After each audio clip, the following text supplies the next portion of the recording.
Assalamualaikum warahmatullahi wabarakatuh. Anak-anak, di pertemuan kali ini kita akan mempelajari tentang meneladani kemuliaan dan kejujuran para rasul Allah Subhanahu wa taala.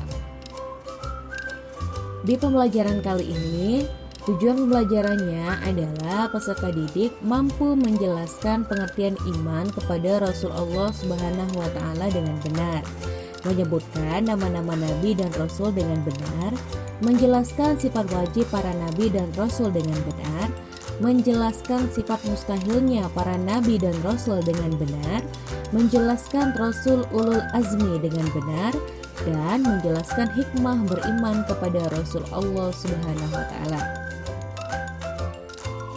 Anak-anak, apakah kalian sering mendengar istilah nabi dan rasul? Nah, kita harus mempercayai dan meyakini ataupun harus beriman kepada rasul. Nah, pengertian iman kepada rasul sendiri artinya mempercayai, meyakini dengan sepenuh hati bahwa Allah Subhanahu wa taala telah benar-benar mengutus rasul-rasul Allah yang ditugaskan untuk membimbing umatnya ke jalan yang benar agar selamat di dunia dan di akhirat. Adapun nabi dan rasul ada 25. Anak-anak bisa menghafal sekaligus menyanyikannya supaya lebih mudah dihafal ya. Ayo kita sama-sama. Dimulai dari Nabi Adam. Dibuat seperti nyanyian ya.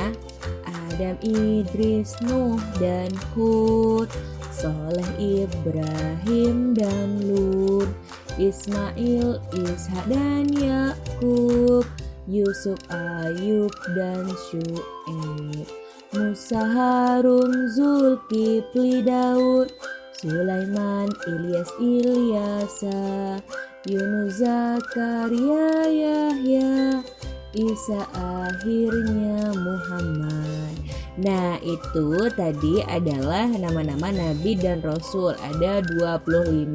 Semoga dengan cara dinyanyikan tadi bisa lebih memudahkan anak-anak untuk menghafalnya ya.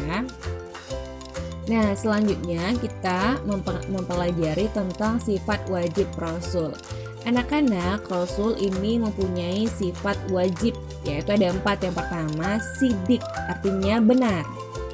Para rasul itu pasti menyampaikan segala sesuatu dengan benar. Kemudian amanah, artinya para rasul itu dapat dipercaya. Kemudian yang ketiga, tabligh, artinya menyampaikan. Dan yang terakhir adalah fatonah, yang artinya cerdas. Nah, berkebalikan dengan sifat wajib, ada juga yang dikatakan sebagai sifat mustahil. Artinya, sifat-sifat ini mustahil ada pada rasul. Yang pertama, kizib, artinya berdusta. Berarti rasul tidak pernah berdusta. Kemudian, hianat, artinya ingkar janji.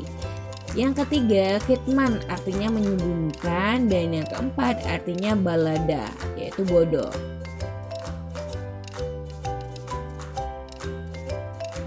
Selanjutnya kita akan mempelajari tentang Rasul Ulul Azmi. Apa sih Ulul Azmi itu? Anak-anak, Ulul Azmi artinya adalah orang-orang yang memiliki keteguhan hati dalam menghadapi cobaan dari Allah Subhanahu wa taala. Ada beberapa rasul yang termasuk ke dalam Ulul Azmi. Yang pertama yaitu Nabi Nuh alaihi salam. Nabi Nuh ini diberi mukjizat oleh Allah, bisa membuat perahu yang sangat besar yang bisa memuat umat-umatnya yang beriman kepada Allah dan semua jenis hewan yang hidup pada zaman tersebut sepasang-sepasang. Kemudian Nabi yang kedua yaitu Nabi Ibrahim. Nabi Ibrahim ini diberi mukjizat oleh Allah, yaitu tidak terbakar oleh api ketika dibakar oleh Raja Namrud.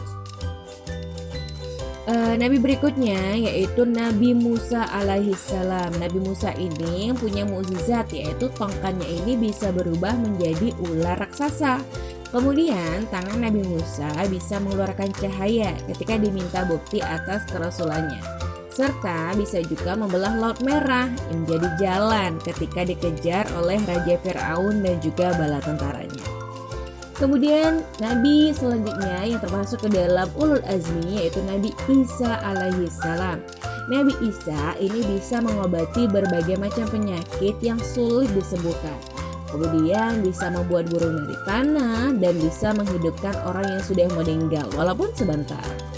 Yang terakhir, Nabi yang termasuk ke dalam ulul azmi adalah Nabi Muhammad SAW. Nabi Muhammad ini mempunyai mukjizat bisa terbelahnya bulan menjadi dua walaupun hanya tampaknya. Kemudian bisa mengeluarkan air dari celah-celah jarinya.